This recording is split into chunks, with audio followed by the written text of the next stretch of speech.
شروع اللہ کا نام لے کر جو بڑا مہربان نہایت رحم والا ہے۔ سب تعریف اللہ ہی کو ہے جس نے اپنے محبوب بندے محمد صلی اللہ علیہ وآلہ وسلم پر یہ کتاب نازل کی اور اس میں کسی طرح کی گجی اور پیچیدگی نہ رکھی، بلکہ سیدھی اور سلیس اتاری تاکہ لوگوں کو عذاب سخت سے جو اس کی طرف سے آنے والا ہے ڈرائے، اور مومنوں کو جو نیک عمل کرتے ہیں خوشخبری سنائے کہ ان کے لیے ان کے کاموں کا نیک بدلہ یعنی بہشت ہے جس میں وہ ہمیشہ رہیں گے، اور ان لوگوں کو بھی ڈرائے جو کہتے ہیں کہ اللہ نے کسی کو بیٹا بنا لیا ہے۔ ان کو اس بات کا کچھ بھی علم نہیں اور نہ ان کے باپ دادا ہی کو تھا۔ یہ بڑی سخت بات ہے جو ان کے منہ سے نکلتی ہے، اور کچھ شک نہیں کہ یہ جو کچھ کہتے ہیں محض جھوٹ ہے۔ اے پیغمبر، اگر یہ اس کلام پر ایمان نہ لائیں تو شاید تم ان کے پیچھے رنج کر کر کے اپنے تئیں ہلاک کر دو گے۔ جو چیز زمین پر ہے ہم نے اس کو زمین کے لیے زینت بنایا ہے تاکہ لوگوں کی آزمائش کریں کہ ان میں کون اچھے عمل کرنے والا ہے، اور جو چیز زمین پر ہے ہم اس کو نابود کر کے بنجر میدان کر دیں گے۔ کیا تم خیال کرتے ہو کہ غار اور لوح والے ہماری نشانیوں میں سے عجیب تھے؟ جب وہ نوجوان غار میں جا رہے تو کہنے لگے کہ اے ہمارے پروردگار، ہم پر اپنے ہاں سے رحمت نازل فرما اور ہمارے کام میں درستی کے سامان مہیا کر۔ تو ہم نے غار میں کئی سال تک ان کے کانوں پر نیند کا پردہ ڈالے رکھا، یعنی ان کو سلائے رکھا۔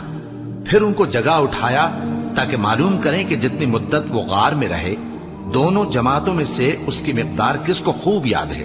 ہم ان کے حالات تم سے صحیح صحیح بیان کرتے ہیں۔ وہ کئی نوجوان تھے جو اپنے پروردگار پر ایمان لائے تھے، اور ہم نے ان کو اور زیادہ ہدایت دی تھی، اور ان کے دلوں کو مربوط یعنی مضبوط کر دیا۔ جب وہ اٹھ کھڑے ہوئے تو کہنے لگے کہ ہمارا پروردگار آسمانوں اور زمین کا مالک ہے، ہم اس کے سوا کسی کو معبود سمجھ کر نہ پکاریں گے۔ اگر ایسا کیا تو اس وقت ہم نے بے عقلی کی بات کی۔ ان ہماری قوم کے لوگوں نے اس کے سوا اور معبود بنا رکھے ہیں، بھلا یہ ان کے معبود ہونے پر کوئی کھلی دلیل کیوں نہیں لاتے؟ تو اس سے زیادہ کون ظالم ہے جو اللہ پر جھوٹ باندھے؟ اور جب تم نے ان مشرکوں سے اور جن کی یہ اللہ کے سوا عبادت کرتے ہیں ان سے کنارہ کر لیا ہے تو غار میں چل رہو، تمہارا پروردگار تمہارے لیے اپنی رحمت وسیع کر دے گا اور تمہارے کاموں میں آسانی کے سامان مہیا کرے گا۔ اور جب سورج نکلے تو تم دیکھو کہ دھوپ ان کے غار سے داہنی طرف سمٹ جائے، اور جب غروب ہو تو ان سے بائیں طرف کترا جائے، اور وہ اس غار کے کشادہ حصے میں تھے۔ یہ اللہ کی نشانیوں میں سے ہیں، جس کو اللہ ہدایت دے وہ ہدایت یاب ہے، اور جس کو گمراہ رہنے دے تو تم اس کے لیے کوئی دوست راہ بتانے والا نہ پاؤ گے۔ اور تم ان کے متعلق خیال کرو کہ وہ جاگ رہے ہیں حالانکہ وہ سوتے ہیں، اور ہم ان کو دائیں اور بائیں کروٹ بدلاتے تھے، اور ان کا کتا چوکھٹ پر دونوں ہاتھ پھیلائے ہوئے تھا۔ اگر تم ان کو جھانک کر دیکھتے تو پیٹ پھیر کر بھاگ جاتے اور ان سے دہشت میں آ جاتے۔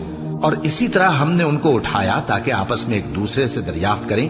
ایک کہنے والے نے کہا کہ تم یہاں کتنی مدت رہے؟ انہوں نے کہا کہ 1 دن یا اس سے بھی کم۔ انہوں نے کہا کہ جتنی مدت تم رہے ہو تمہارا پروردگار ہی اس کو خوب جانتا ہے، تو اپنے میں سے کسی کو یہ روپیہ دے کر شہر بھیجو، وہ دیکھے کہ نفیس کھانا کون سا ہے تو اس میں سے کھانا لے آئے، اور احتیاط سے آئے جائے اور تمہارا حال کسی کو نہ بتائے۔ اگر وہ تم پر دسترس پا لیں گے تو تمہیں سنسار کر دیں گے یا پھر اپنے مذہب میں داخل کر لیں گے، اور اس وقت تم کبھی فلاح نہیں پاؤ گے۔ اور اسی طرح ہم نے لوگوں کو ان کے حال سے خبردار کر دیا تاکہ وہ جانیں کہ اللہ کا وعدہ سچا ہے، اور یہ کہ قیامت جس کا وعدہ کیا جاتا ہے اس میں کچھ شک نہیں۔ اس وقت لوگ ان کے بارے میں باہم جھگڑنے لگے اور کہنے لگے کہ ان کے غار پر عمارت بنا دو۔ ان کا پروردگار ان کے حال سے خوب واقف ہے۔ جو لوگ ان کے معاملے میں غلبہ رکھتے تھے وہ کہنے لگے کہ ہم ان کے غار پر مسجد بنائیں گے۔ بعض لوگ اٹکل پچو کہیں گے کہ وہ 3 تھے اور چوتھا ان کا کتا تھا، اور بعض کہیں گے کہ وہ 5 تھے اور چھٹا ان کا کتا تھا، اور بعض کہیں گے کہ وہ 7 تھے اور 8واں ان کا کتا تھا۔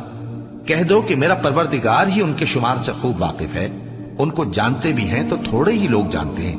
تو تم ان کے معاملے میں بحث نہ کرنا مگر سرسری سی بحث، اور نہ ان کے بارے میں ان میں سے کسی سے کچھ دریافت ہی کرنا۔